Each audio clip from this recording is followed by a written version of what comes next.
the fourth wall.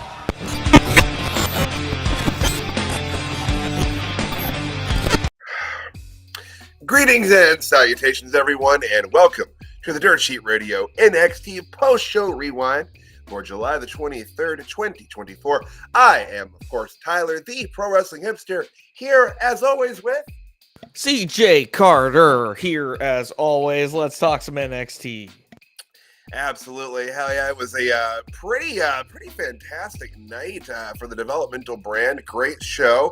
But, you know, before we get into tonight's proceedings, I do, of course, have to give a shout out to our partner on the web, comicbookclick.com, comicbook.com/dirtsheetradio for all of your professional wrestling, pop culture, comic book needs, everything there, guys. Live updates, lots of articles, lots of fun. Check it out, make it your homepage, and look at it multiple times a day, just like we do, not because we're legally obligated to do so, but because we love it. And while you're there, be sure to check out our latest sponsor, NordVPN, where if you sign up for 1 full year through the link on the site, you can get 72% off that first month. That is 72% off that first month if you sign up through the site. So go and do that. Not right this very second. We're about to talk NXT. Wait until after the show, then go do it. Or if you're watching, I guess, like on delay and demand, I guess you just pause it and go do that. But I digress. Let's talk about just before we get into NXT, while we're talking about NordVPN, I knew I had to pass along to you when we realized on Friday, or when I made the realization on Friday, that you will have to have your browser whitelisted, or like the comicbookclick.com whitelisted in your ad blocker so that you can actually see the NordVPN banner. But that is also an important distinction with this sponsorship. Oh, all right, very good. Fantastic. Get the word out there. Thank you, CJ. That's good to find out. I feel like every once in a while we find out something about one of our sponsors that we probably should have known from the beginning with that sponsor.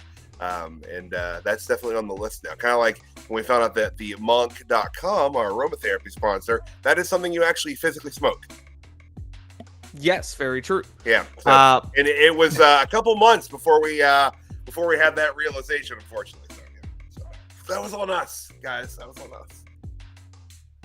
But let's talk about tonight's main event, and holy hell, what a main event it was. The Rascalz. See, I said Rascalz, didn't say Radicals that time, guys. The Rascalz, with their TNA music, in 6-man tag action against tag team champions Axiom and Nathan Frazier, and the young OG Javon Evans as their third. This was a absolute blast of a match. High octane, quick paced action. Fantastic. The Rascalz pick up the win here in just about 15 minutes and 24 seconds. Zachary Wentz getting the pinfall on Axiom. So interesting potential title implications coming from that. CJ, what'd you think of the match? The fact that Wentz was the one that got the pinfall on one of the current tag champs, considering that MSK, if I'm not mistaken, never actually lost those tag titles. What'd you think of the main event tonight, man?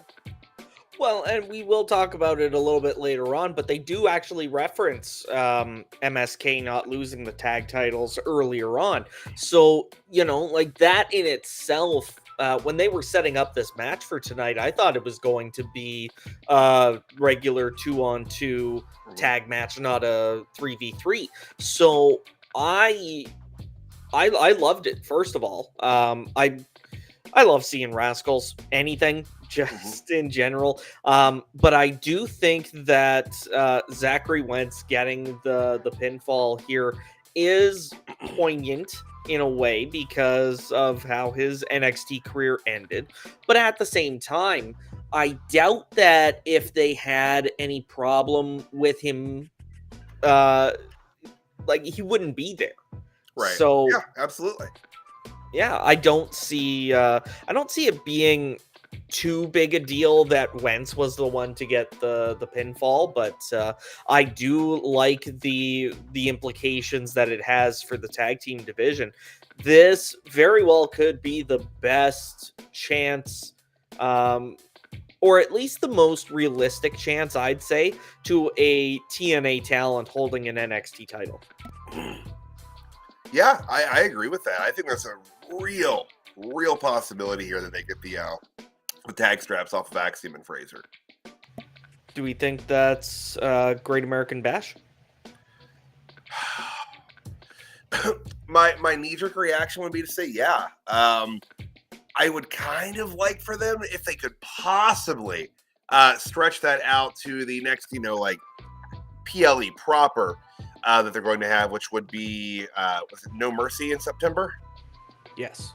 Yeah. So, I'm just for like the scale of the show. I think it'd be pretty cool to let them do that in front of a PLE audience in a larger venue. No disrespect to the Performance Center, of course.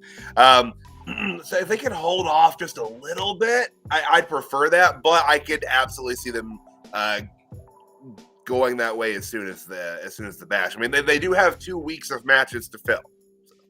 Well, and I mean, as far as my thoughts on the Performance Center goes, you already know my thoughts there. And if you don't know my thoughts on the Performance Center, then you didn't catch our premiere episode of Level Up Adventure this past Sunday. We went live, baby, and we finally made good on our promise to start doing this show. But we did the NXT Level Up card, and then we did a deep dive into a particular topic.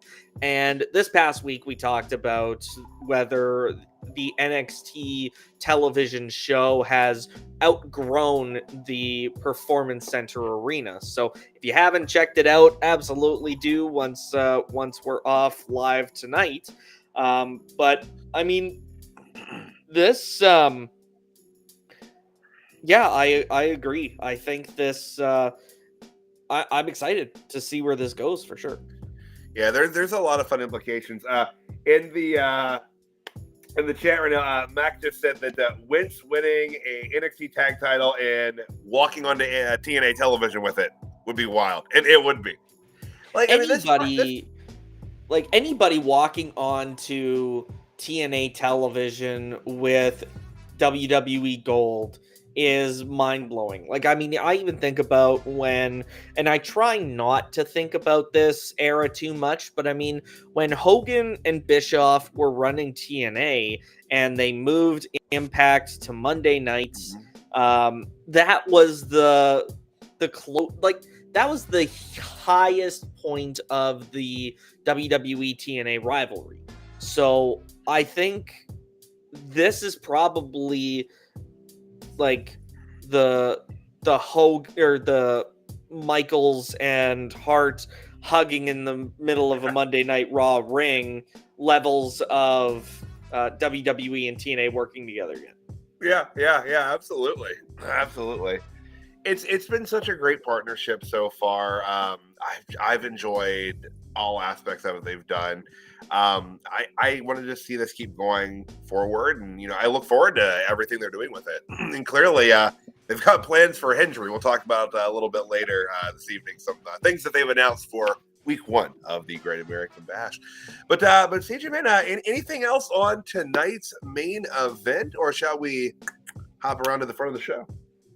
I am excited for whatever comes next with the Rascalz. They are one of the most anticipated acts of NXT right now, especially with how much hype TNA has in general. So I'm really looking forward to seeing where this grows. Yeah, same. And they're clearly putting a lot of momentum behind the Rascalz as a unit. This is their third match since reuniting as a trio, and they have been booked to win every match they've had so far. So that says something too. They're winning both in NXT and in TNA. Which is funny when they go to TNA and they beat an NXT team.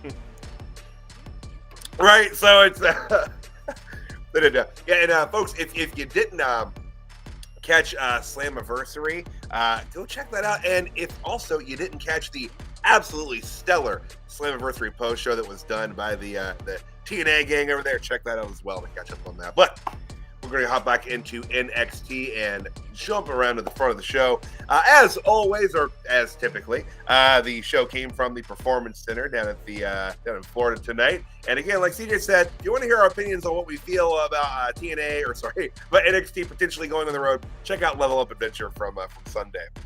But the show opened with Trick Williams arriving into the Performance Center and then making his way out to the ring, similar to the followed entrances they've been doing on Monday Night Raw. So kind of cool to see them bring that to the Performance Center in the ways that they're able to do that. Now he made his way out to the ring to cut a promo, and he wasn't out there alone for very long. He was joined in pretty short order by Cedric Alexander and then Ashante Adonis. CJ, what do you think of this opening promo here? They kind of made it, they framed this as though Cedric was trying to impart some veteran wisdom to Trick, and Trick just wasn't here for it. What do you think of the opening tonight? I mean, I'm here for it. Anything to get Trick Williams involved in NXT. I think he's still a very hot commodity on the brand right now. With Cedric Alexander coming out, I mean, we had it announced ahead of time that they were going to be facing each other one-on-one. So I don't know how I feel about them being like, oh, we're just going to pretend like this match wasn't already announced. But I don't know. That's either here nor there. The biggest thing that surprised me was the Hit Row reference. Mm-hmm. I think especially with the TNA partnership, if they bring in AJ Francis as part of this Joe Hendry segment for next week, they might be able to use them to push along a few feuds there. Yeah, absolutely. And they've already set precedent of having former NXT talent who currently work in TNA show back up on NXT television, as Ash by Elegance did just several weeks ago. So, I mean, it absolutely could happen. And they did handle Ash by Elegance, not Dana Brooke, very well. So I think AJ Francis, not Top Dollar, wouldn't be a too big of a stretch. No, not at all. Not at all. But what'd you think of the promo itself here? Obviously, Trick's pretty good on the mic, but I feel like it's been a minute since we've really gotten to hear Cedric talk a lot, and this is the first he's really spoken since being down at NXT. How do you think Cedric came across tonight? He came across very well. I harken back. Well, I mean, the first thing that I thought of was the "Please sign Cedric" chants after the Cruiserweight Classic. And it's like, this is, I think, the closest. This is where I feel like they could really actually do something that honors those "Please sign Cedric" chants. Mm-hmm.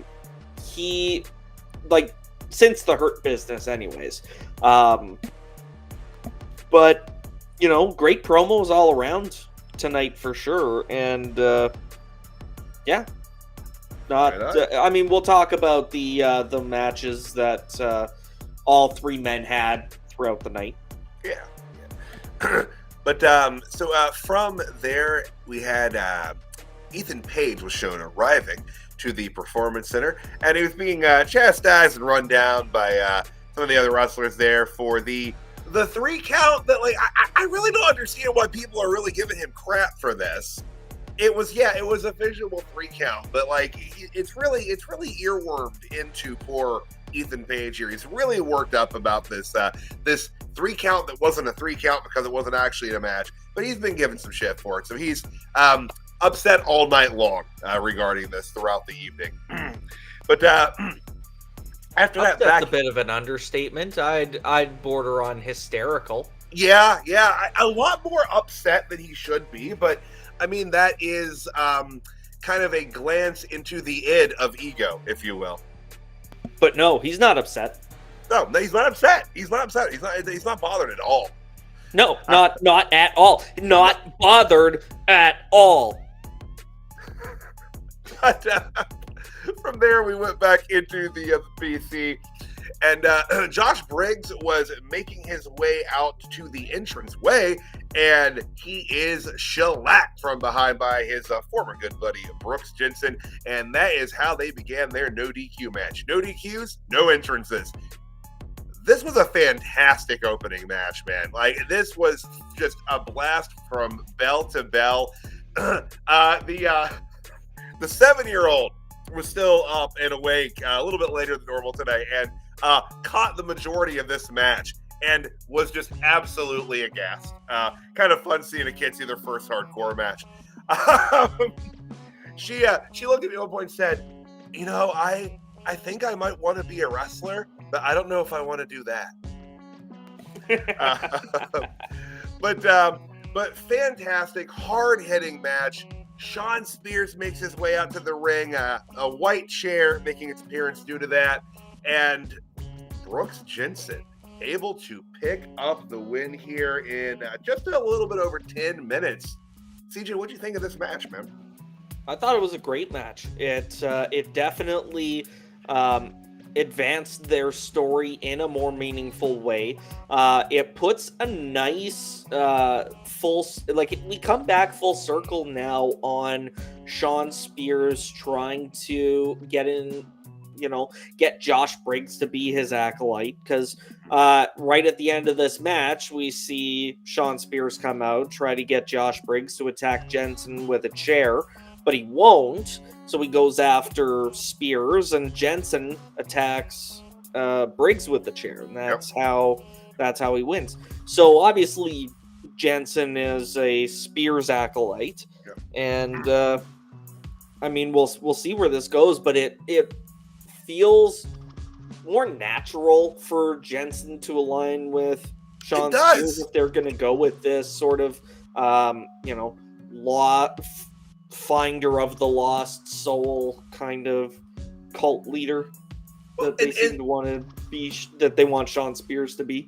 Right, and they've tried this multiple times since Spears has appeared on the NXT roster, where he keeps trying to lure someone in, and no one's taking the bait, no one's biting, and and we've kind of said, like, it even felt like they didn't have a good fit. Every time they tried this with someone, it didn't really feel very natural. And for that reason, I felt I was, more rejecting Shawn Spears in his role in NXT. But tonight, this felt more in line. I don't know. I can't really put my finger on exactly why it works, but this feels right. And this might actually start the gears turning on what they're going to be doing with Shawn Spears here at NXT. And I think it's going to actually elevate Brooks Jensen, who looked great tonight. Oh, he absolutely did. So hopefully this, actually turns into something meaningful for these guys. And I'd love for that, because, we talk a lot about at NXT, they take, talent and wrestlers that, one or more of us here on the Rewinds don't care about. And, I've never been a Shawn Spears guy.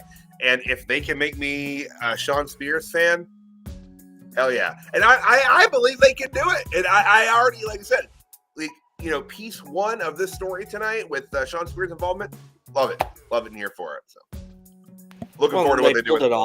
They pulled it off really well too. Like, it was a good, it just the storytelling element of it. Like, they really did well with that too.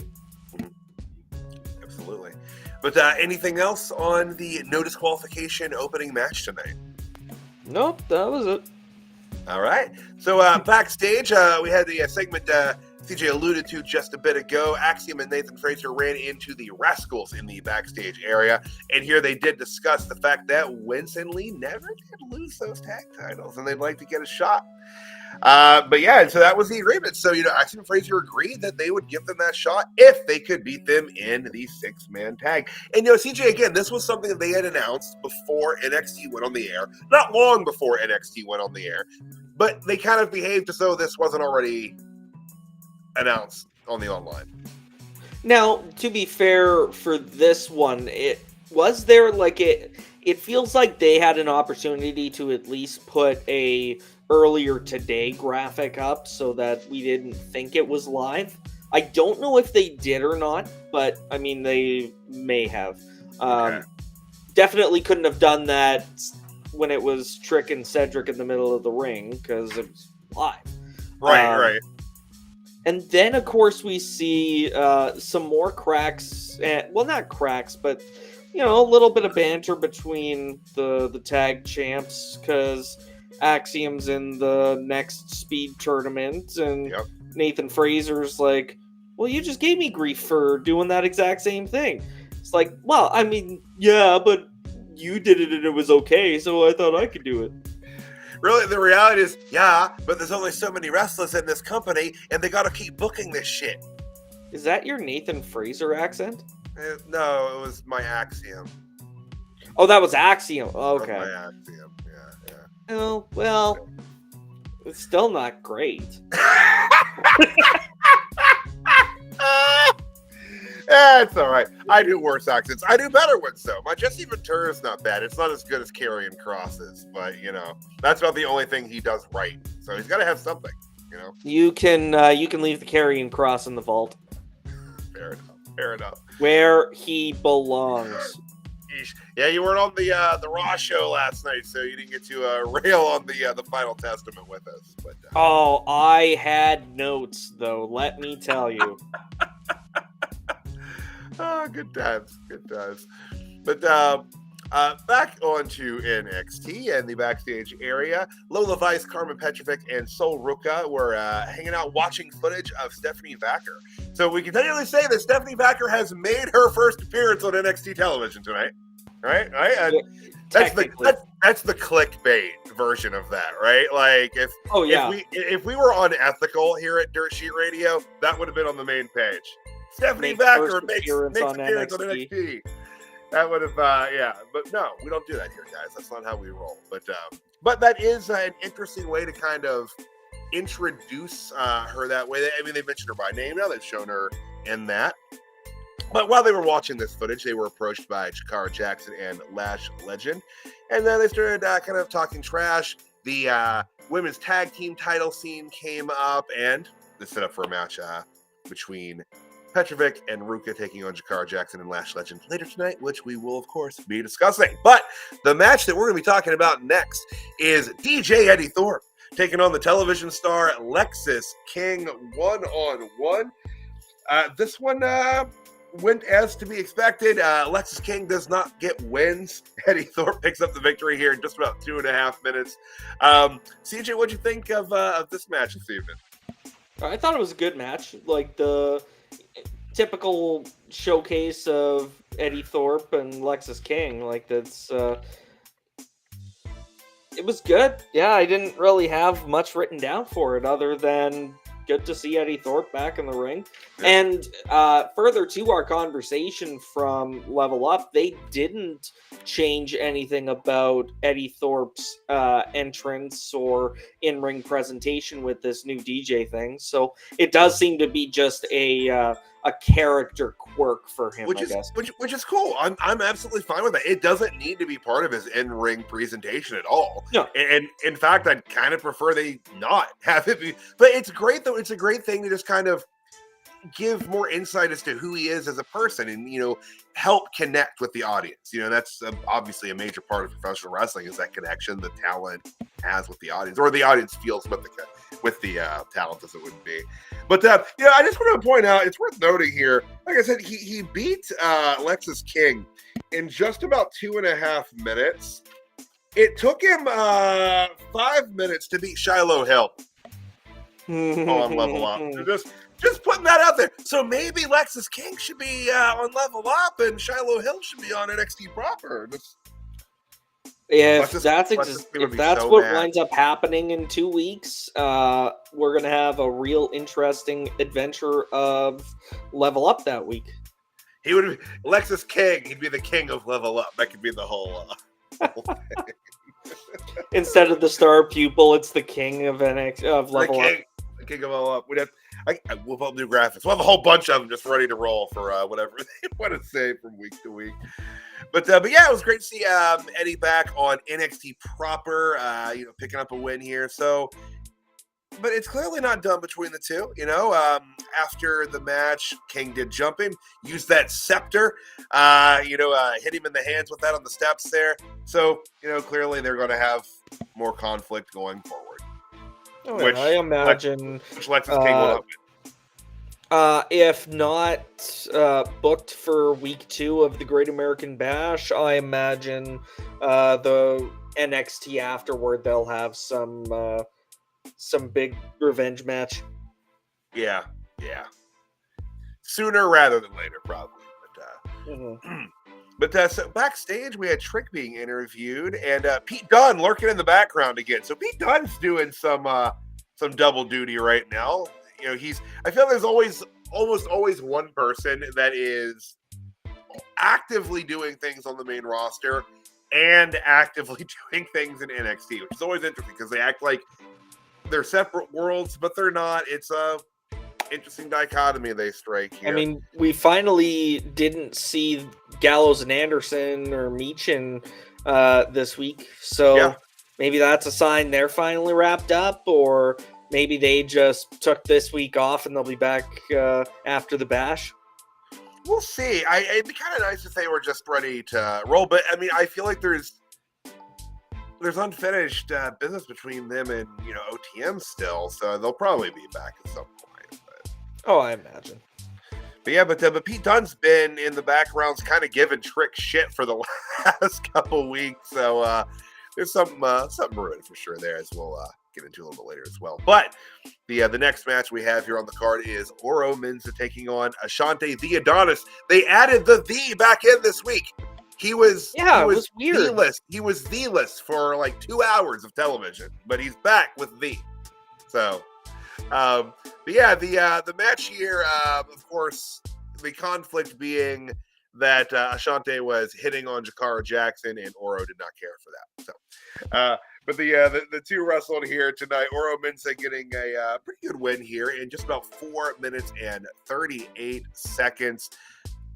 Pretty solid match. They are obviously trying to get some steam behind Oro, as we'll talk about a little bit later. Oro is going to be wrestling Ethan Page, so you got to make it build him up, make it believable that there's a chance that he would beat Ethan. But so I don't think that's the way they'd go with it. But CJ, what'd you think of Adonis and Oro tonight?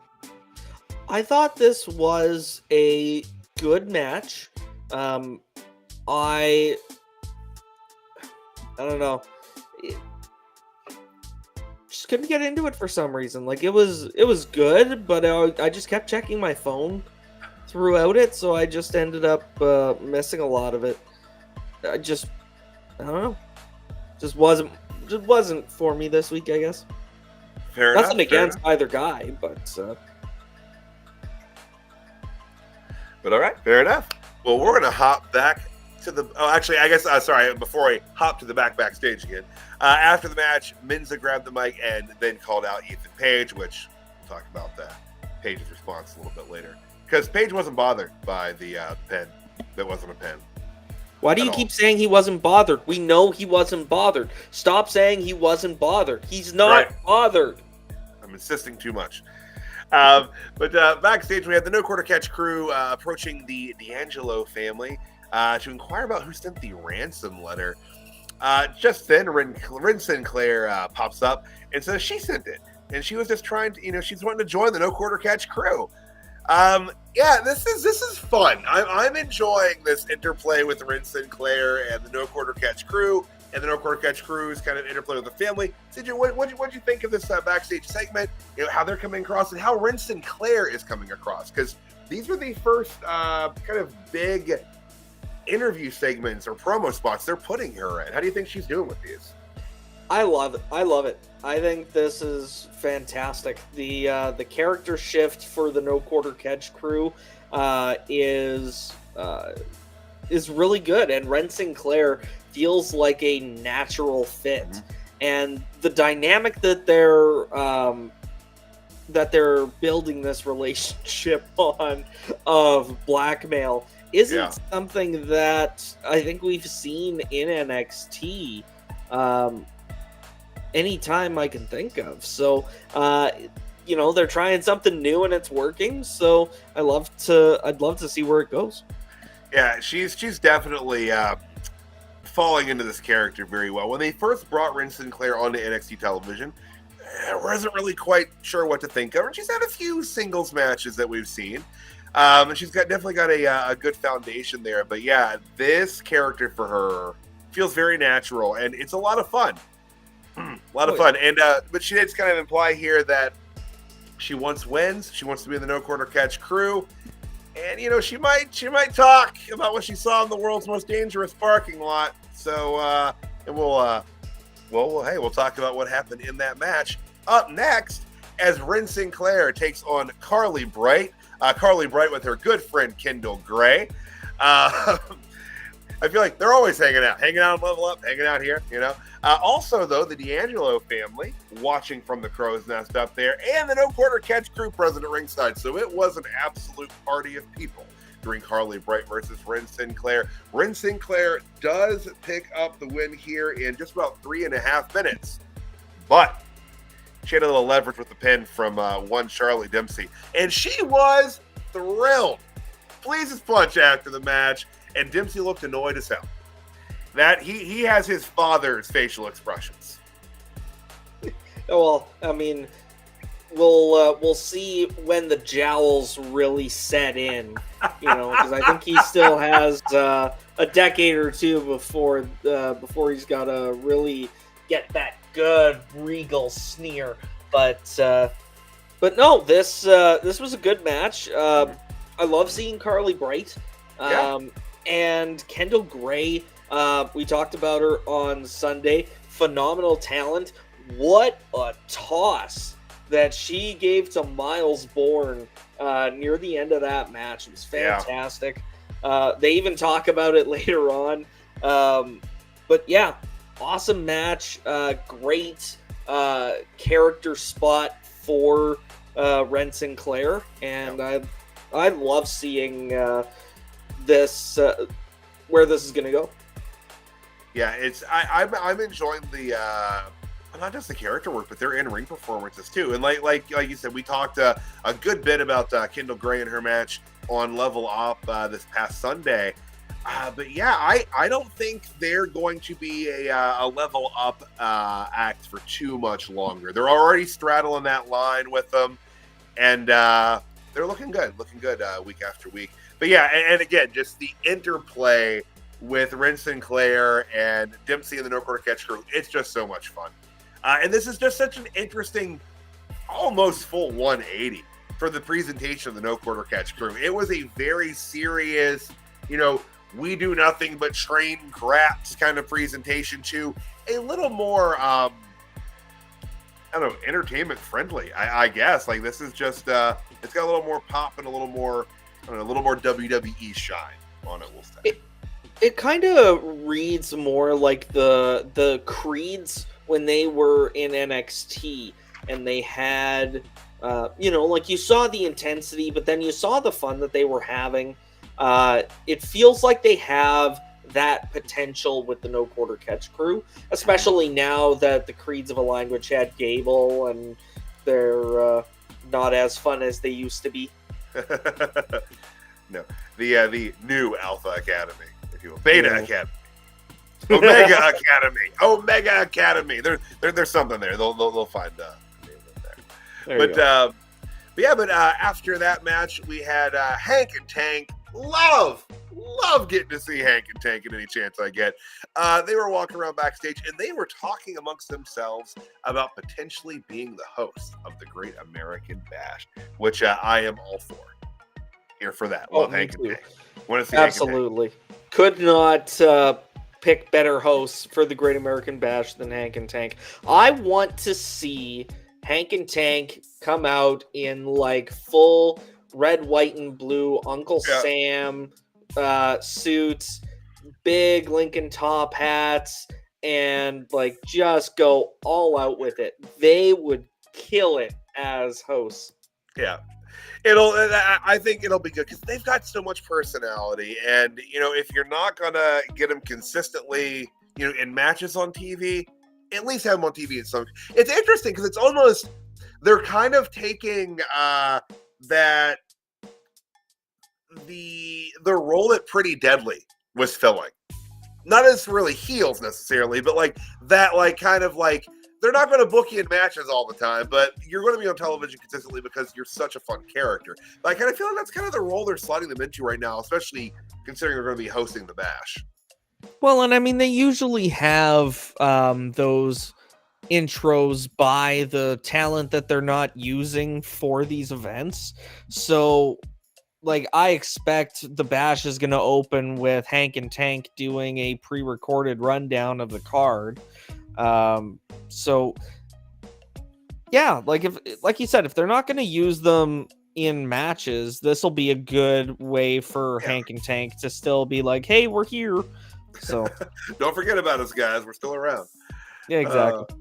Now, panning back from Hank and Tank there, Axiom and Frazier were behind them, still arguing about the speed title situation. And then out popped Javon Evans, asked if they needed a third for the match tonight.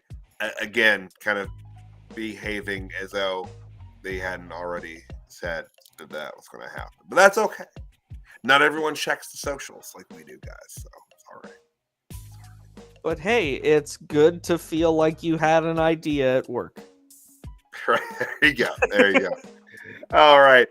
Rolling into the second hour of NXT tonight, we had Chase U in the locker room, kind of, lamenting their recent losses at titles or for title opportunities, and hoping that that Thea can bring some gold to Chase U there. And Rich came in and brought up the spirits and tossed the new shirts to him as they saw Thea sitting down for her sit down interview, which is what they aired next.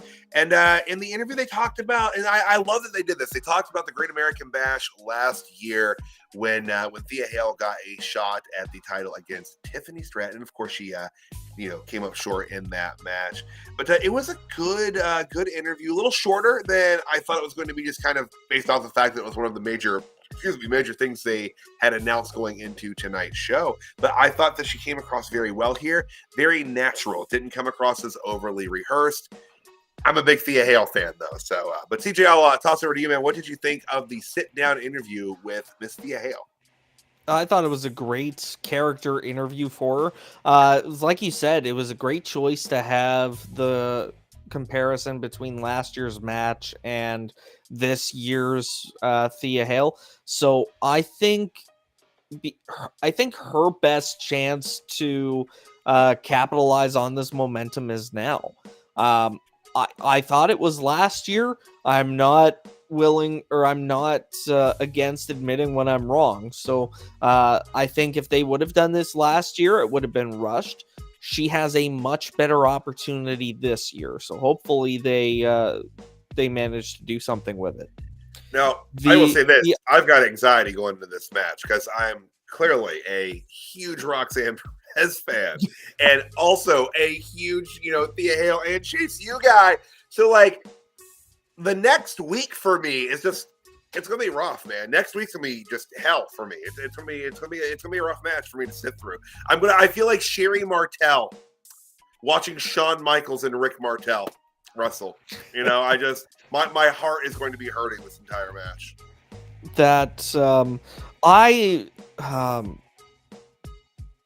The best thing you can hope for is just like a tie and then they're both crowned women's champion. Yeah, Michelle McCool and Layla. They'll just, split the title. Yeah, they'll split the belts in two, and they each get half. That works perfect. Yeah, easy. Do you think, though, that there's a chance that they would pull the trigger on her and have her beat Roxanne for the title? I think they would. I think there's... it depends on what they're going to do with Roxanne. If they're going to cost her the title or if they're going to let Thea pin her clean, then, they could go... if she gets screwed out of the title, she can go after whoever screwed her, or if she wins clean, then Roxanne can still go after her as the former champ. Yeah. But I do see Thea Hail walking out of the Bash as women's champion. However long that reign ends up being is a different question, but I mean, any chance that they could kind of have her do it to have her have done it, and have her beat Roxy week 1 and have Roxy take it back on week 2. I don't. That feels like it would almost cheapen the title. Yeah, they don't hot potato the title too often. And there's good reasons for it. Like, you can see what doing that championships does to them. That it happened in the early 2000s there a lot in WCW especially. But well, I mean, even when NXT has done it in the past, like the two that kind of stick out in my mind the most are Solo Sikoa and Trick's NXT North American title reign. It was literally the very next episode of NXT from when they won it. They were already dropping the title. Right. So I hope that's not the case. Like if it does have to be a short reign, like a month and a half to 2 months, I'd say would be acceptable. Anything shorter than that, and you do kind of run into that like failed experiment sort of territory, which I feel like Chase U is not a failed experiment in any way, shape, or form. No one in Chase U, maybe still Ridge Holland, but that's a whole other story. No one outside the main core Chase U is in need of like a spruce up. Right. If anything, I still would have loved to see Chase U's tag title reign be longer, or if they get a second crack at it. I hope that they do get a second crack at it. I really do. I feel like they're such a great act at NXT. It's such a mainstay for the brand. I'd like to see them have another run with that. So Duke and Osborne were pretty chummy with Ridge tonight, eh? Yeah. It's which makes me worry for what just could potentially happen. Because I feel like just as soon as they accept him, something is going to go incredibly haywire with the Ridge. Because nothing goes right for him for long. Or what if it's Chase that finally has the problem with Holland, and then we see Duke and Osborne being like, yeah, that's what we tried to tell you, and then something happens. Could be, but I don't know. It's because even before this promo, I went back in my head and was like, since they quote unquote made up, how much have they interacted in their promos with Ridge Holland? Specifically, Riley and Duke. Duke has seemed more okay with him than Riley. Because Riley had the biggest problem with him from go. But I feel like Duke was accepting the hype he got from Ridge going into the Oba match last week without really any sort of trepidation. Well, I mean, he was still there though. Yeah. So I don't know, and they really haven't touched too much more on what would have happened had Ridge been in Toronto in Heatwave during that tag title match. Because he wasn't allowed because he helped them get a win. What a silly thing! You helped us win, so we're not gonna let you go to Canada with us. That's why you don't have titles around your waist, Andre. Because you couldn't trust Ridge Holland. And I mean, maybe that's the issue. Maybe you shouldn't trust Ridge Holland, right? Like, it's just that story about the scorpion riding the frog across the river. It's gonna sting you. Oh yeah. Scorpion, Oh goodness. But hey, we are going to move along the card here into our next match. We had Trick Williams taking on Cedric Alexander on his first match back down in NXT. Just so glad to see Cedric Alexander get to be in a match where he gets a little bit of time here. He gets to, kind of open up the throttle a bit. They went just about 11 minutes, but Trick picks up the win here tonight. CJ, what did you think of this match? And seeing Cedric back in an NXT ring. Yeah, if I can unjumble my brain before I talk and not during. Always good seeing Cedric Alexander. I always thought that him and Shelton Benjamin should have been pushed as a tag team after the Hurt Business fell apart. I would have hoped for something for him on the main roster, but if he gets the same sort of rehabilitation in NXT that other guys have, then maybe he can get some momentum for the main roster. Sorry, had to burp. It was a great match.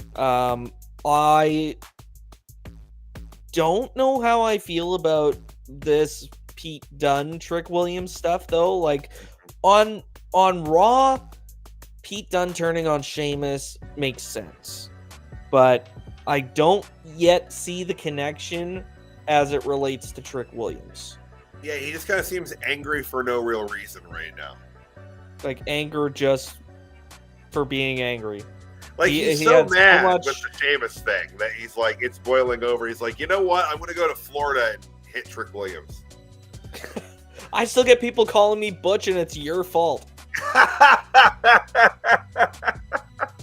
Maybe that's it. Maybe this is just like, really pent up rage over the whole Butch thing. That makes sense. Be. Yeah, that makes complete sense. Oh god. Yeah, I don't know. Good well, I mean, and he did sure. after he jumped Trick, he did shout, "You still haven't figured it out." Yeah. And no, he hasn't. I haven't. You haven't. Has anybody figured it out? The internet's a big place. Figured it out? I don't think he had. Maybe he was shouting that to the booking. It's like, I'm just gonna keep attacking him week in and week out. You figure it out. You tell him why. It's not my job. Yeah. Have you figured it out yet, Sean? Oh god. But moving from there, backstage we had Stevie Turner and Robert Stone coming out of Ava's office just as Ethan Page was trying to go in, and he was wanting Oro Mensah to be controlled. And they were trying to kind of calm him, but both ended up insulting Ego in the discourse. Pretty quick little segment here, again, just showing the bothered yet seemingly unbothered Ethan Page. What'd you think of this segment, CJ? I thought it was so cringy. I don't know. Whatever they were going for with Stevie Turner and Robert Stone, it just wasn't clicking. Like any reasonable... It's a Hallmark movie. It feels like a Hallmark, Christmas rom-com is what their character interaction feels like. Well, and also, I feel like there are more effective communicators than this. They shouldn't have had this much problem having a conversation with Ethan Page. I get being nervous, and I get tripping over your words. Hell, I do it all the fucking time. Right. But that was a train wreck. Yeah. From both of them. And I get, it's comedy, it's written, and I'm supposed to just shut up and enjoy it. But I don't know. It really took me out of the moment as far as realism. Yeah, I can understand that. Like I said, there is a little hokey feeling to their interactions, and you're right. They're both better than this. This is sadly a situation where the sum of the parts is not greater. It is seemingly, I don't know, maybe they're just both too strong as that type of character, and you don't need both of them. But that's also kind of the crux of what they're doing. They seemingly are competing for the role of Ava's assistant, which I didn't know was actually even a job that they offered down there. This is, assistant to the general manager, as it would be. But they also both seem to still be doing the job. So yeah, why? Yeah, they're both getting high ranked. Coexist. Yeah, like you guys are doing fine, doing the job together. Like it's not a big deal, guys. And that's probably going to be the blow off, is just Ava being like, hey, you two need to start working together. You're both going to be working as my assistant. Which will lead to a series of like vignettes of them like going to the amusement park together, and then like the opera, like kind of being forced into one of those bonding. Yeah. I thought you were going to say a series of matches. Oh God, no, that's not where I was going with that. You don't want to see Stevie Turner versus Robert Stone in a Firefly Funhouse match? Come on. Oh God, no. I can say that. No. I don't know why my brain went to Firefly Funhouse first. Like it, weirdly enough, I was going to Mountain Dew Blackout. That's where I was going with it. So, oh, that's so good. Just kind of leaning into the most absurd way you can put them into a match together. But from there, again, still in the backstage, we had Kalani Jordan seeing the social media post of Tatum Paxley picking up the doll that looked suspiciously like her last week. And then they also had Ashante Adonis limped into the room looking for where the medical was. And as he was being assisted out of the room, he turned to the camera and winked. Well, because he was being assisted out by two fairly attractive women. So obviously they're still going to be going on with the womanizer Ashante the Adonis gimmick. He is the Adonis, and professional wrestling always has to have some sort of Lothario character. It's the long running staple for pro wrestling. That's very true. You know what else is true? That if you use promo code DSR10 at monk.com, you'll get 10% off your order of organic handheld essential oil diffusers. So be sure to use that promo code DSR10 at monk.com, and it helps support us as well. You can be sure to catch the Major Issues show every Thursday as well. You can find the Cold Case Project on YouTube. And you can check out our Shopify store, the DSR Shopify store. It is all good stuff. And of course, Delphin Pod shows available everywhere podcasts are found. Everything good for DSR. Right on. All right. So, next on the card, and I think this is the last match that we will actually be the last match we're discussing this evening. Yes. But women's tag team action here tonight. We had Carmen Petrovic and Sol Ruka teaming up against the Metaphors, Lash Legend and Jakara Jackson. Lash and Jakara pick up the win here in 4 minutes and 38 seconds, roughly. Great tag action here. And right after the match, after the victory, they called out the WWE Women's Tag Team Champions, Isla Dawn and Alba Fire, for a match next week at the Great American Bash for those titles. CJ, what do you think of the match? And them bringing the tag champs to NXT for a shot? I thought this was an incredible match. All four women worked so well together. We've talked about the NXT title division, or the tag title division for the women in the past, and it's like, why wouldn't they have their own division? And I'm starting to see why NXT doesn't have a women's tag division. But I'm not going to do the deep dive on that tonight. I think we should hold that for Sunday and talk about that a little bit on our Level Up adventure. So if you want to hear my thoughts on the NXT women's tag team titles making a resurgence, you'll have to check us out on Sunday. But as far as this match goes, yeah, fantastic match. And I have to wonder if they're actually going to put, like, if there's ever going to come a day if they're going to put the women's tag titles back on an NXT team. I don't know. Like, because Dawn and Fire, this is just kind of like, clearly it's just a guest spot, and they're involved, in a couple potential feuds on the main roster. So I don't see them doing it here. Although I'd be elated, honestly. I would not be mad at all if they did that. But that would thrust an NXT team onto the main roster. And I mean, they do seem like, the champs now seem like they do have more than a few feuds going on right now. So for them to lose the titles would be a kind of a misstep booking wise. But if they did decide to put them on NXT tag team, who would be the one to go with, you think? I mean, I do like Lash and Jakara. I'm big on established teams holding championships together, and I'm trying to think of another team on NXT that's been associated as long as they have. I can see them. I'm blanking on their name. Jasmine Nix and JC Jane. Oh yeah, okay, yeah. I mean, that's another good one too. And again, I mean, and they've got that kind of triple association there with Fallon Henley right now too, which would that's Freebird rule. I'm always for that.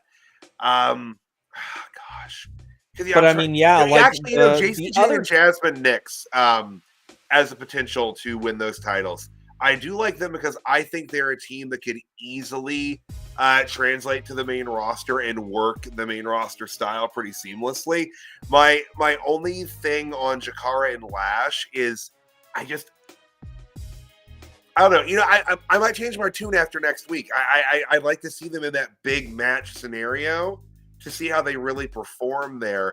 If Noam Dar wasn't hurt, I could see Lash and Jakara having a slightly better chance at winning that, because they'd instantly have a little bit of extra cachet on the main roster because the main roster audience knows Noam Dar. But I don't know. Oh, that's fair. Yeah.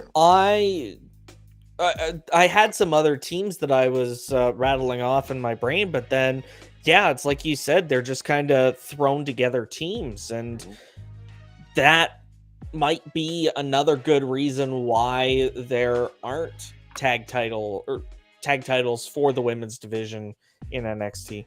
Right. I mean, and it's it's such a deep roster, but if they can start pairing people off and really start to build that, then but we'll talk about the building of the women's tag division a little bit more on Sunday. But that's a Sunday conversation. It is a Sunday conversation, guys. But they look great here tonight. I like them as a pairing. I like them at a 4. They're keeping everything going even without Noam Dar around. They're all being featured right now, which is great. And once Noam's healthy and back in, like the metaphor should be really stronger than ever and a much larger force on NXT television. Yeah, and are we gonna see, and because even tonight it felt like they were kind of playing a bit of heels when they were in the back, but I mean, Oro full face. Do we see Noam going full face when he comes back to NXT? Because I imagine he'd have a bone to pick with Ethan Page too. Yeah, he will. So I feel like his return would be face, but Jakara and Lash have still been leaning more heel. I'm glad you said that, because I actually had that in my notes when to bring that up. Is I feel like Oro is in that face camp, and he's even doing face things like sticking up for the honor of his friends. Like, but they're still being mean. But it is kind of an interesting little dichotomy. Like they're going up against heel champs, but they faced off against a face team tonight. Mm-hmm. So are they tweeners right now? Are they face with heel tactics? Are they heel with face tactics? I'd say that they are heels starting to see the virtue of hard work and clean wins. I'd say they're faces who are still kind of breaking some old habits. Okay. All right. We're not far apart there. We're definitely in a shade of gray there, for sure. And I think we're both kind of working towards the same conclusion. Yeah, I agree. Oh, that's Ziggy. Cat. Oh, Hi, Ziggy. I thought she was coming this way, and then she decided she didn't want to. And now as cats tend to do. Yeah. It's always on their terms. But from there, we were backstage. Had a Shawn Michaels sighting. Yesterday was Shawn Michaels' birthday, so happy birthday, Shawn. Birthday, HBK. But Trick Williams was giving him a little rundown about wanting to get that title back, and if Pete Dunne interferes with him one more time, he'll be sorry. And then after that, HBK getting screamed at more, understandably so here, though. Roxanne Perez upset. She should be upset. You know, Thea Hail got a featured sit-down interview. She didn't. And why did she have to defend her title at the Great American Bash anyway? She just did this. But, so she's a little upset with Shawn as well. Real quick little interactions there. But, CJ, what'd you think of this? Getting a little Shawn Michaels on NXT television tonight. Oh, always love seeing HBK on my TV. HB Shizzle on a Tuesday night. I don't know. I didn't think Roxanne had as much of a valid argument as you might. I mean, she is the NXT Women's Champion, and you know, all kudos to her. But she'll go out to the ring and she'll tout her horn.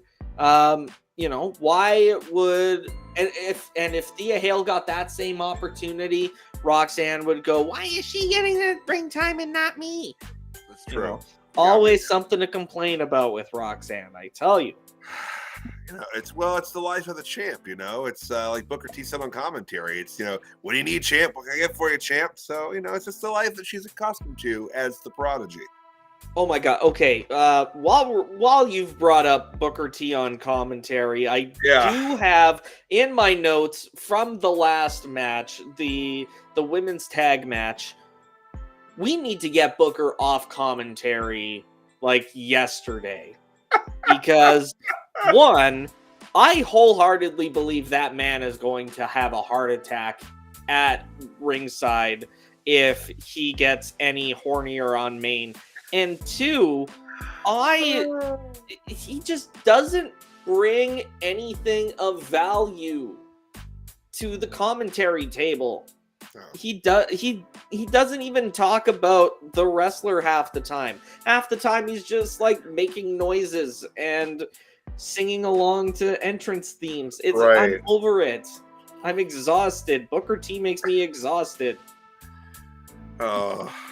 Yeah, he's animated and exuberant for sure. That's the word you want to use, animated and exuberant. I'm trying to maintain a level of positivity. I'm trying to curse the less. Dark side, Tyler. No, it happens. I lean heel sometimes on the social media. You want to see it happen? Write the word Bring "who" Pat on McAfee. something I post. Yeah. Fuck Pat McAfee. Oh, actually, this is just completely random. But I saw a little clip from the Pat McAfee show of his buddies because people are a little upset that the guys from the Pat McAfee show are in 2K when there are, a bunch of wrestlers that are not in 2K that could be in 2K instead of Pat McAfee's like co-hosts of his. Well, and I mean, even in general, like, what have these guys done for WWE? Like, Pat has definitely done things, but like the dude was John, if you are gonna hop in here and say, "Oh, they got involved in some of his matches," no, I was gonna say, fuck those guys. Also, actually, it was super disrespectful. Yeah, like, if you watch the clip, it's levels of like you don't understand what the fuck you're talking about with professional wrestling. Like, it made me angry to watch. I wasn't going to even talk about it, but it just kind of came up organically. So here we are. I know they thought it was like I know they thought it was like snarky and oh look at us, we're so self-aware that people don't want us in the game. Like, no, you fucking losers. Literally nobody wants you in the game. The least you could have done was try to endear yourself to these people. Like, that's the worst possible thing you could have done. And you know what? Right. Attacking the fans, one thing. Pat McAfee, very salty. It looked like, even if all the other things they were saying was a skit, there were words that he said that made me feel like he legitimately was disheartened by the reaction. Something like, I thought I was part of the wrestling community, but there's a small section of it that seems to have taken it over. That's not what happened, you fucking loser. I was really angry about that because I love the 2K video games. I think they're very they're low stress video games. I can come home, I can simulate some wrestling matches and do some shit without having to worry about competitive aspects. So I love 2K games. I've been playing them forever. So when I already thought it was a weird choice for them to get a pack in the first place. When I hear them talking about the fans, that's one thing. But when I hear them say these guys wanted some losers from NXT that nobody knows, I was like, what the fuck? Are you fucking serious? Yeah, no, fuck Pat McAfee and his weird little group of frat boys. And there you have it, folks. Perfectly valid point. Couldn't have said it better. Yeah, no, that's the words pulled from the aether right there, guys. So back to the last couple segments we'll be covering here on tonight's NXT. We had Ethan Page pull a referee with him to the ring that he had flagged down backstage. Actually, I think I might have skipped the segment here. I did skip the segment. Hold on, guys. This is what happens on live radio. I got to take it back a little bit. I went too quick through my notes. My bad.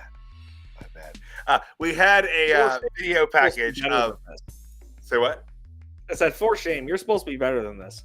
I know. I'll give myself some lashings with like a noodle or something later. We'll see what happens. But live on air, I strike myself with spaghetti. It's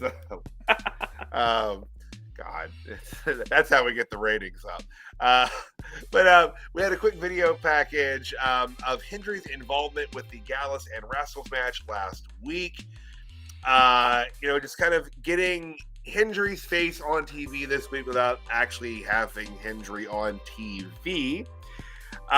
This cut to, I think that's when they cut to Gallus being interviewed regarding Hendry, but they wouldn't say his name. They learned their lesson last week. You do not say his name lest he appear. Joe Coffey then challenged Hendry to a match, but then that's when Gallus discovered that Hendry is performing next week, and their car was covered with flyers for that. Fun little segment here. I like the little touches like this, seeing Gallus get all kind of almost, kind of cartoonily pissed off about it. Pretty fun. What'd you think, man?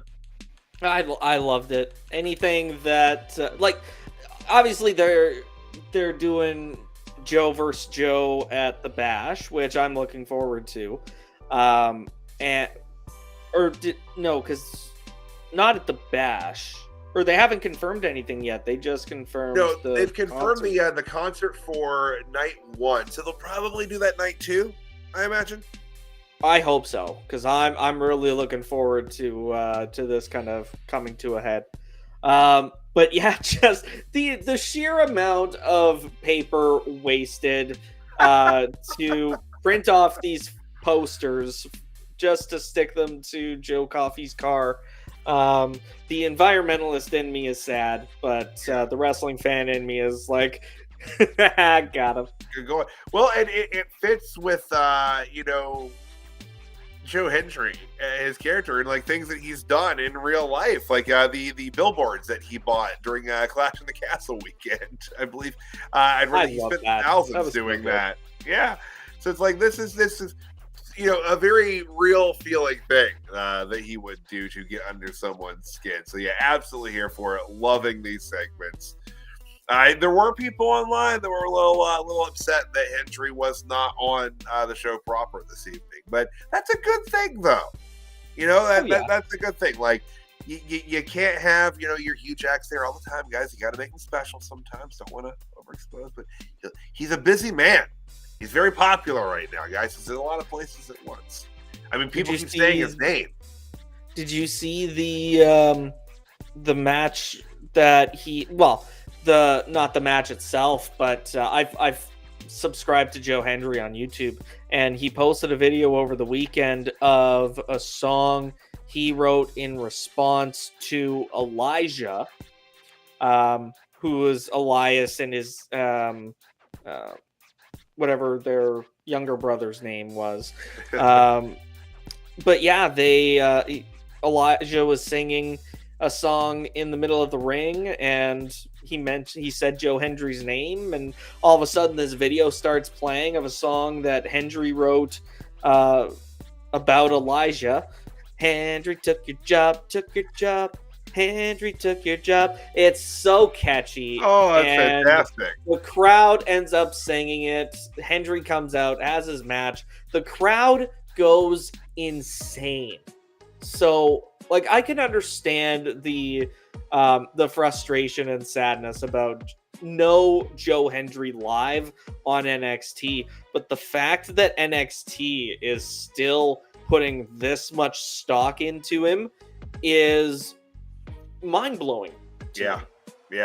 It's awesome. It's so great to see the response he's getting, and that video package they showed. I loved that it was I almost said a Vine. God, Vine's been gone for a long time. TikTok. TikTok? It was a school, like a public schools, like pro wrestling club. Younger children, I'd say grade school age for sure. But getting excited of Hendry's first appearance in that NXT show and singing along and stuff. And I saw it online when that happened. I was really glad that they worked that into that video package tonight. But just how wildly popular he is it's great. It's well deserved. Like he said in that package, he's been at this for a while. 11 years he's been wrestling. Yeah. And I mean, there was an interview he did recently with CVV about his career, and it was an interesting watch. A lot of good, interesting clips in there. I highly recommend it if you want to learn more about Joe Hendry. But where do we see Joe Hendry going in NXT once he's wrapped up his feud with Joe Coffey? Do we see him going after maybe even Oba Femi? I say that with a smile on my face because I can't imagine they would feed him to Oba Femi this early.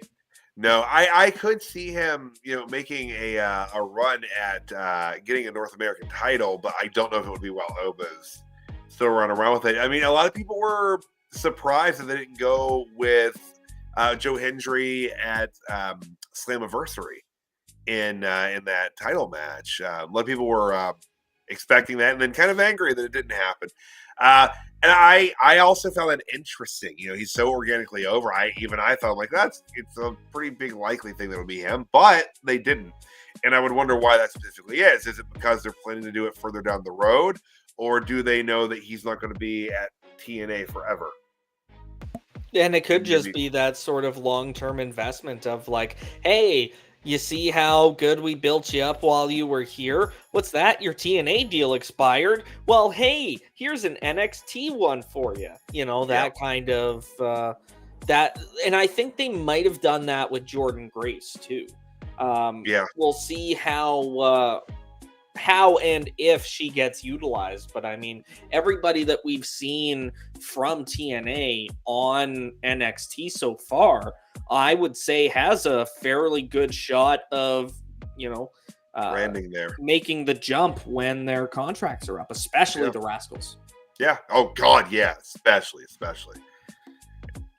But nonetheless, it's a fun partnership, as we keep saying. Absolutely loving that. But now on the segment that I was leading into a little prematurely here, Ethan Page had flagged down a ref backstage and was inquiring about the count that isn't bothering him, and then pulled that ref out to the ring to have him tell the world at large that the 3 count meant nothing, as it was not a real match. Duh. But in all of this, Oro Mensah runs up on your NXT champion, all you with the Page, rolls him up, and then the ref Absolute prick move. This ref needs to be fired for this. This is the most unprofessional thing a referee has ever done. And I'm even comparing that to some of the stuff I've seen. Oh God, I forgot the heel NWO ref, Nick Patrick. This was so underhanded and unnecessary. He counts to 3. Why? There's no match. I mean, a referee sees someone roll someone up, and like the muscle memory just takes over, and you just go to do it. Is that the issue here? I mean, to be fair though, Ethan Page was kind of being a bit of a dick. Yeah, that's true. So, yeah, it's like you get the chance. Yeah, count his shoulders down on the mat. It's not like it's he just said it doesn't matter because it's not a match. So why would this bother him? It's not going to bother him. Stop saying it'll bother him. It doesn't bother him. Tyler.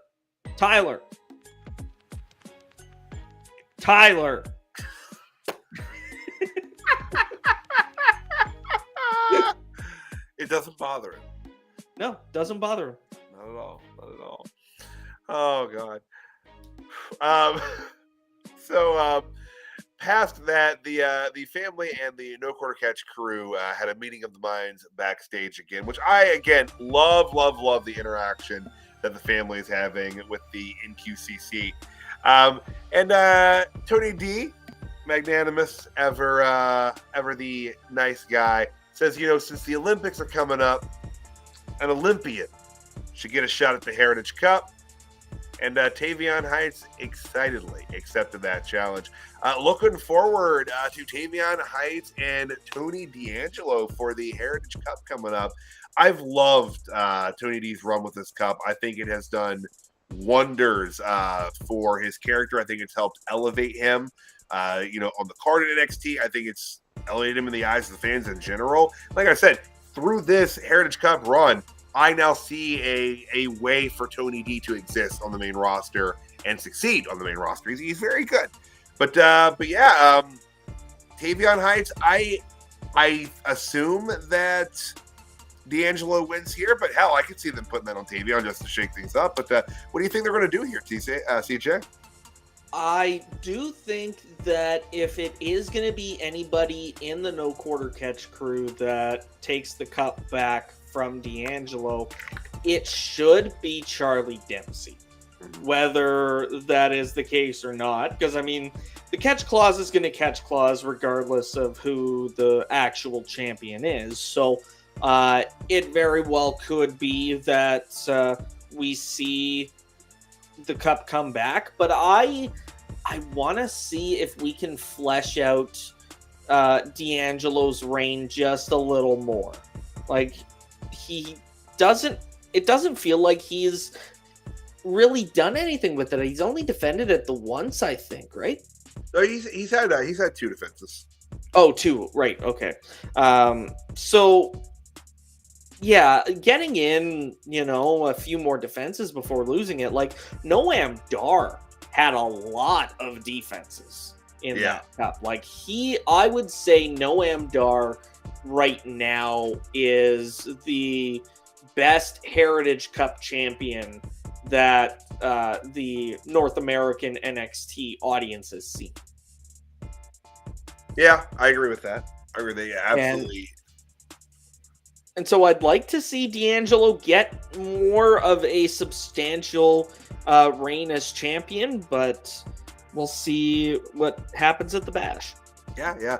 And little flourishes here. I always like to point out the little things. He periodically will refer to it as the Italian Heritage Cup.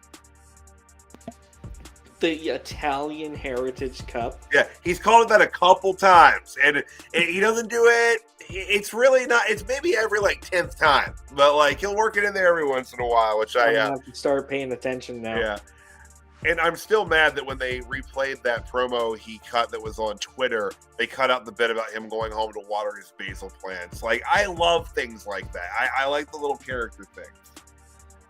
But that and I like Tony D. I'm a fan of Tony D. But yeah, that takes us back up to the main event.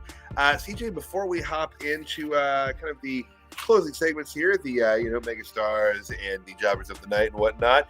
Anything else you want to touch on tonight's NXT?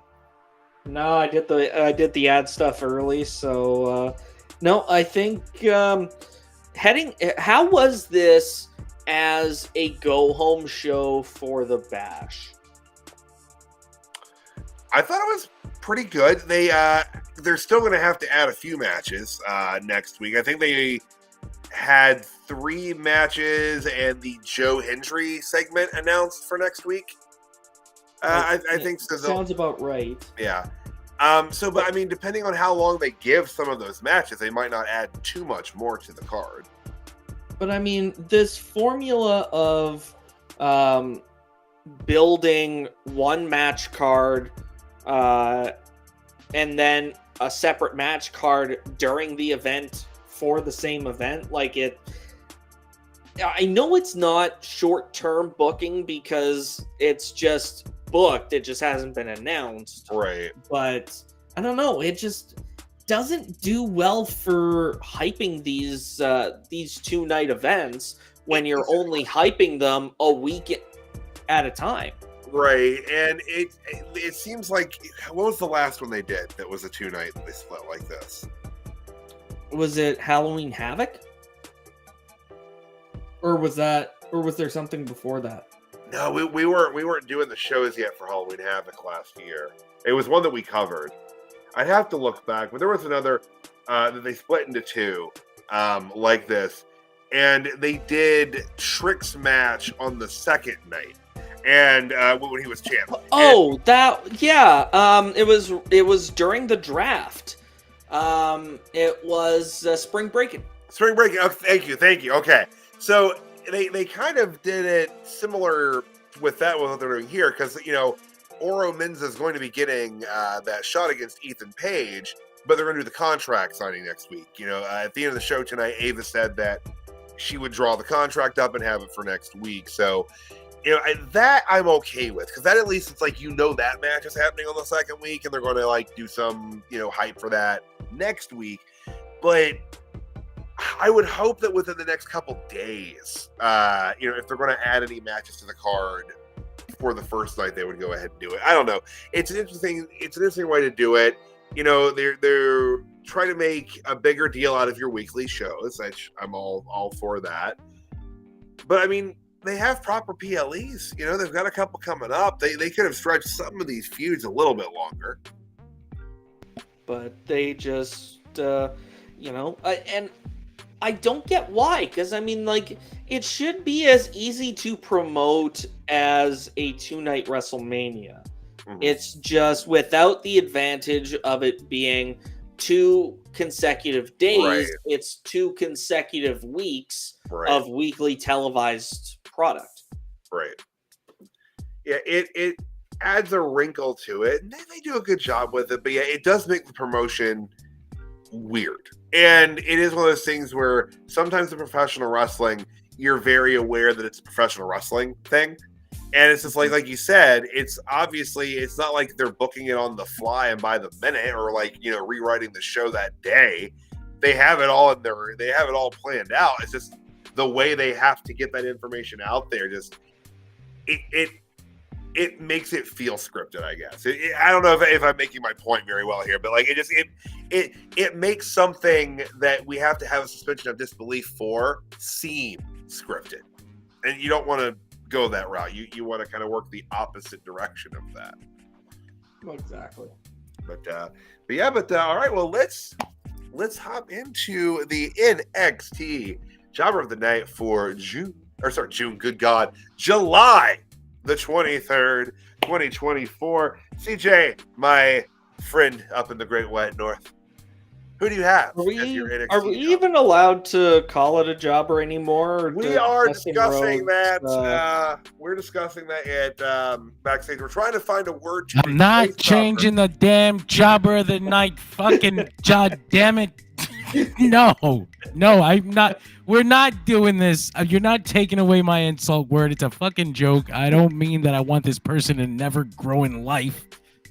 Damn. So I'm not going to go at Dustin over this.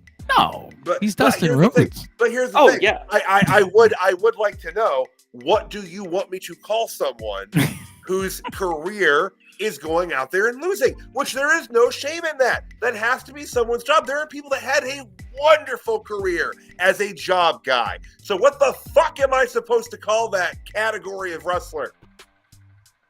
Loser? Loser. That's worse. That's worse. And as I was told today, jabroni is just Italian for jobber, apparently. So, like, I don't know what else to call him. I get it, but I feel like, and he's not like.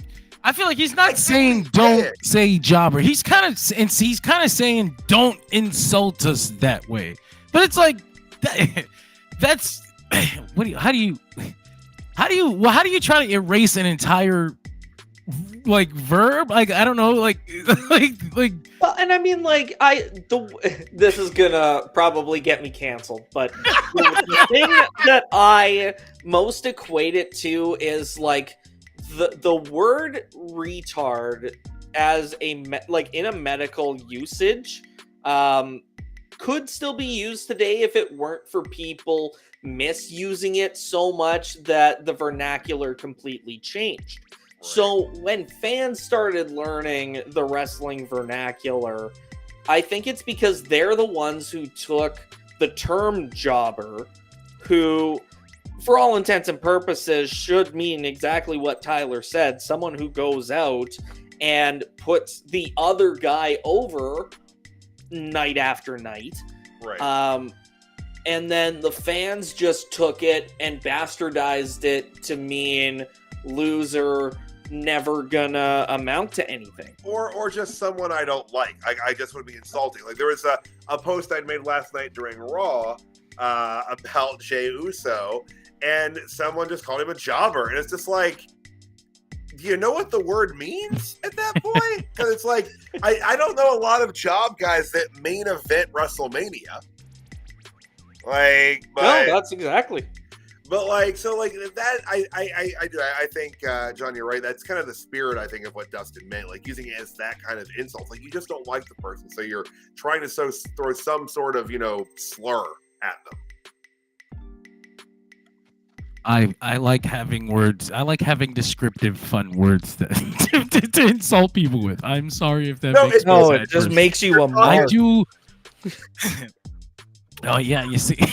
How dare you? Actually, we should not be using the term mark, as that means that you are a victim and you've been scammed. See? And none of us are scammed. We love what we do. You can't call me a mark. Jesus fucking Christ. Listen, when someone stands up and says, I don't like that word because, like the R word, like for all the reasons in the world. And I'm like, okay, I understand that. I will try to remove that from my vocabulary. I don't feel like jobber is not in the same category as the R word or the N word. Like, no. This is like when folks were. Oh, and by the way, I wasn't trying to like make a justification. Oh no, not you. Okay, yeah, not you. But that's how I feel like. That's what I feel like Dustin is doing. Like that's how I feel like he's treating it like a real slur. It's like when people got real upset about Karen being used, and people literally said, I saw this quote. This woman said she's like, Karen is as bad as the N word. It's like, no, it's not, because you were able to say one of those words and you didn't say the other one. So it's clearly they're not the same level. And yeah, it's like jobber's just jobber. Like I feel like jabroni's more disrespectful than that. Yeah. It's got more syllables. It feels harder. Plus, if you say it with a dialect, it sounds really racist. Tony D'Angelo. Get this jabroni out of my restaurant. This jabroni's are not allowed to eat here. Throw him in the room. Yeah, sorry, Dustin. We're not slurring jobber. So it is still the jobber of the night, guys. All right. We're not getting canceled. But that being said, CJ, brother, who do you have tonight? I think my jobber of the night tonight is going to be Booker T. I can't abide anymore. It's awful. And NordVPN can protect my data, but it cannot protect my ears from having to listen to Booker T on commentary anymore. I've had all I can have. Like, I can't take it anymore. I'm done. I take my headphones off or I skip ahead during Trick Williams' entrances now. He robbed me of that joy. I have to wait until Trick Williams gets called up to the main roster now in order to enjoy it. Or I have to hope Booker T goes on another sabbatical or whatever he took where he was off that one pay-per-view and I got to enjoy just the crowd chanting "whoop that trick" and nothing else. Oh, CJ. So Booker T is my jobber of the night, and I don't care what Dustin Rhodes says. I do mean that derogatorily. That's fair. I feel like they have just linked Book and Trick in several ways. Some of the, the scissor kick and how excited Book has gotten with Trick's entrance. Man, I really feel like when they pop Trick up onto the main roster, Booker's going to be involved with him briefly in some regard. Oh, don't even put that in. Just don't. Stop it. I don't want that into the universe. I like it. No. I like it. Stop it. Sorry. I will fly to parts unknown, Ohio, and I will make you regret that. Oh, somebody regret it, but we can hang out. That'd be fun though. Oh, okay. You can hang out with all the dogs and stuff. I love it. Oh, you had me at dogs. Right. But no, totally fair choice in Booker T. I struggled with it, and I ended up going with, and I like both of them individually, but I went with Ruka and Petrovic just because they just got thrown together in a tag team and went out there and lost. And it didn't do anything for either of them. I get that they were trying to give Jakara Jackson and Lash Legend, a seemingly meaningful win ahead of getting a tag team title shot. But there had to have been another team you could have done that with. Like I said, I like Sol Ruka a lot. I like Carmen Petrovic a lot. And they've both been booked very well, I feel, even in losses. But this one didn't do it for me. I just feel like they could have used somebody else here in this situation. And for that reason, they, as a team, are my jobber tonight. And I don't mean it as derogatorily as you did with Booker. I don't mean it as nearly as harshly. Well, and I should at least mention another option that I had been kind of bantering around, an actual wrestler on the card, Josh Briggs.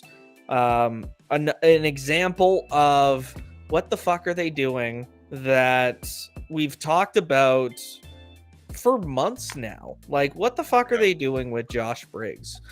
And now we know what they're doing with Brooks Jensen. Right. Now that he's under the tutelage of Sean Spears, great, he's got some direction. Do something with Josh Briggs now.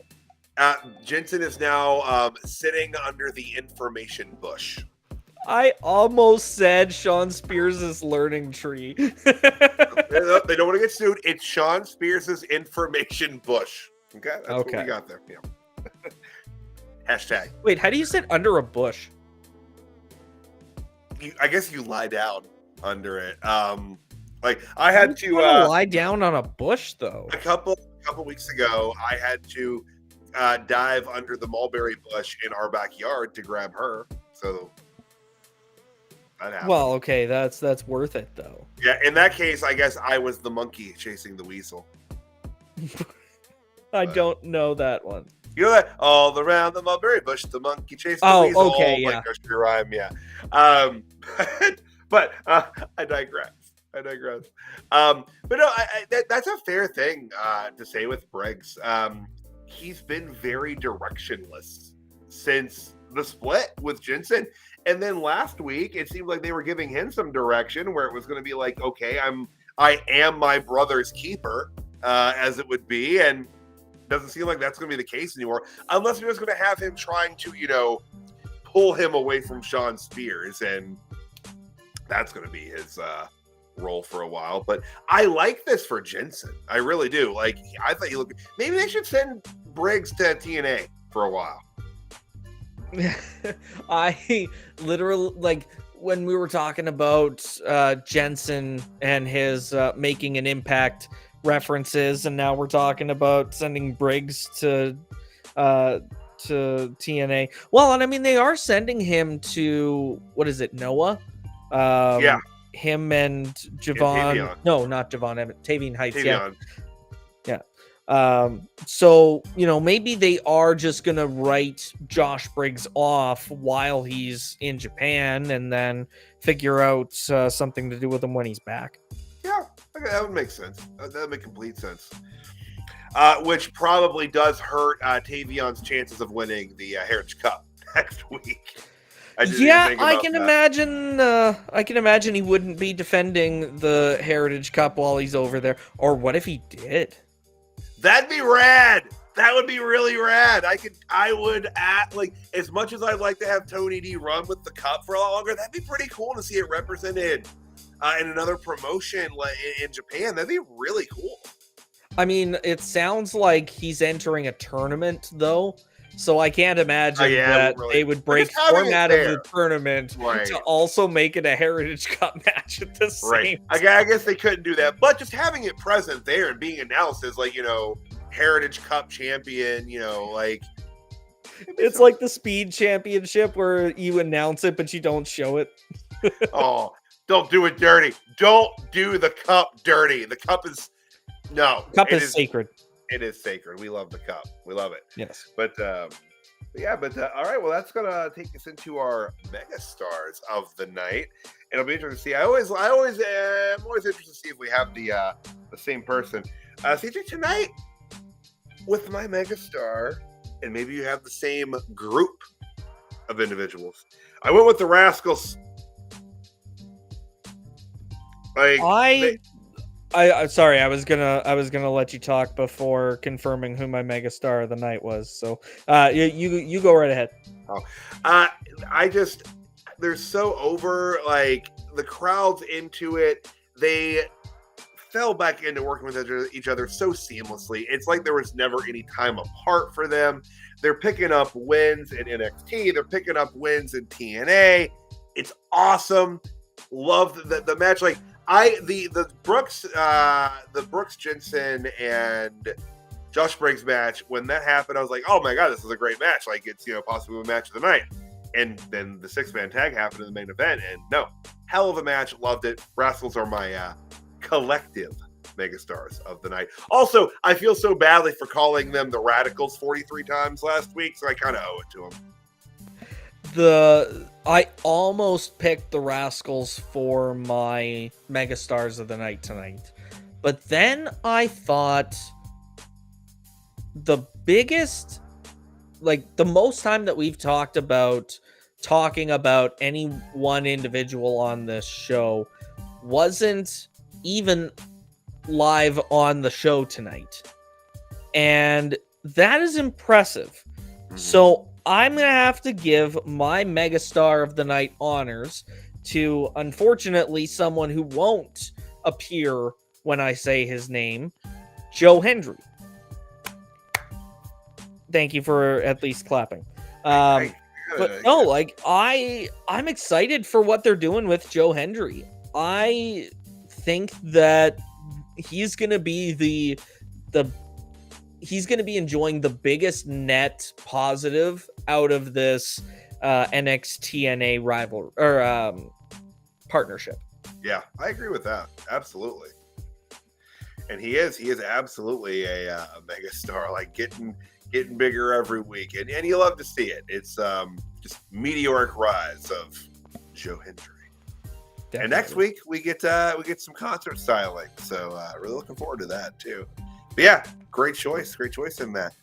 But folks, before we hop off here tonight, I just want to let you know that we appreciate very much tuning in. And if you could, I know you get tired of hearing it, but if you get, like, subscribe, do all that, it means a lot to us, and it does a lot for the Dirt Sheet Radio brand, and we appreciate that. But guys, if you liked what you heard tonight, I've got wonderful news for you. We're not just here on Tuesday nights breaking down NXT, guys. We're here every night of the week. We are here Monday nights for Monday Night Raw.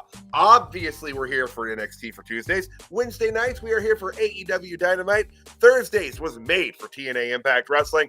And, of course, Fridays is SmackDown. Now, guys, if you are up late, you can check it out live.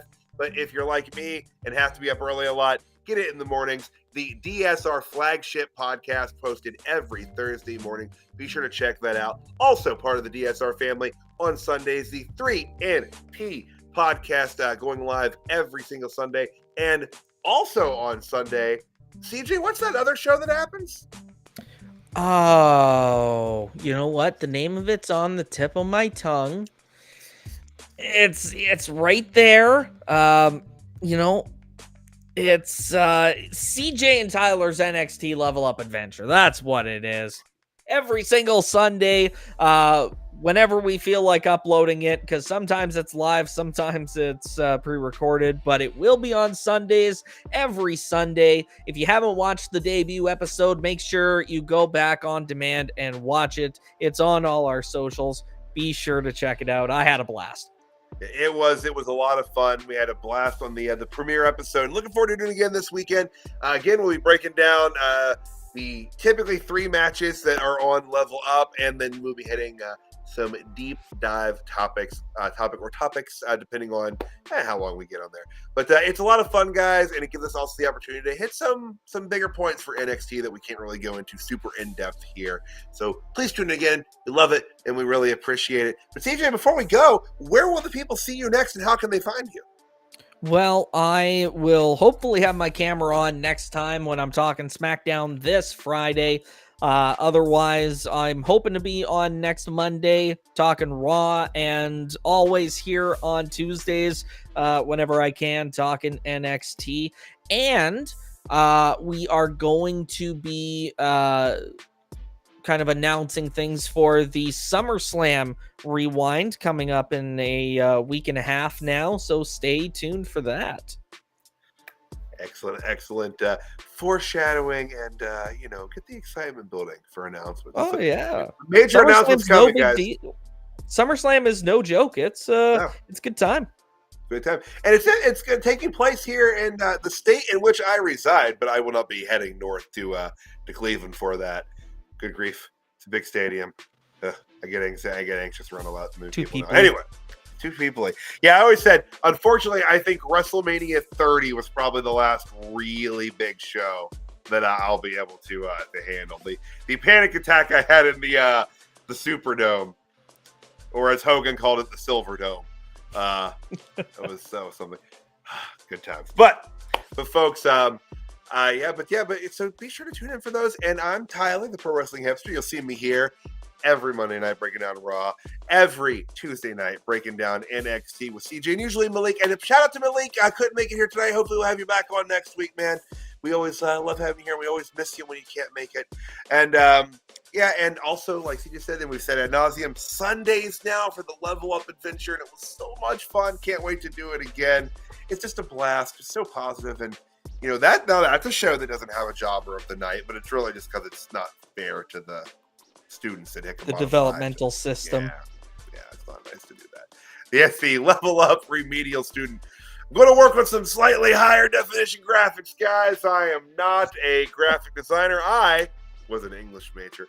But also, as far as socials, guys, hit me up on Facebook, The Pro Wrestling Hipster. That's where you're going to see me, giving hot takes, making memes, pissing people off from time to time. It happens. It's social media. What are you going to do? But that being said, folks, I want to thank you all again so much for tuning in live. We will be back live tomorrow night with AEW Dynamite. We'll see you then, folks. Have a great night, everybody.